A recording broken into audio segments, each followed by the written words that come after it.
म चाहिँ अहिले टिमुरेको यो तातो पानीमा यो आफै अटोमेटिक आफै मुनिबाट तातो भएर नै यो तातो पानीमा चाहिँ नुहाइरहेको छु, बाथ लिइरहेको छु र यसको मजा लिइरहेको छु। कोही इच्छुक छ भने चाहिँ आउनुहुँदो हुन्छ। धेरै रमाइलो छ, तातो छ पानी चाहिँ। तातो पानी प्लस यता खोलाको पानी अलिअलि मिसा भएर चाहिँ बिचमा अलि मेन्टेन छ र उता माथितिर अलि उता ढुङ्गा मुनितिर त्यतिर चाहिँ अलि तातो छ पानी, अलि बढी तातो छ। चाहिँ ठिक छ।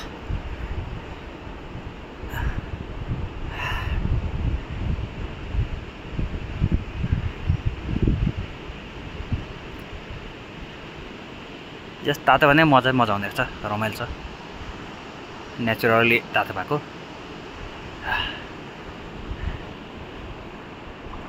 रमाइलो छ, धेरै मान्छे आउँछ। अहिले चाहिँ त्यति मान्छे आएको छैन रहेछ, हामी 2 जना मात्रै छ अहिले चाहिँ।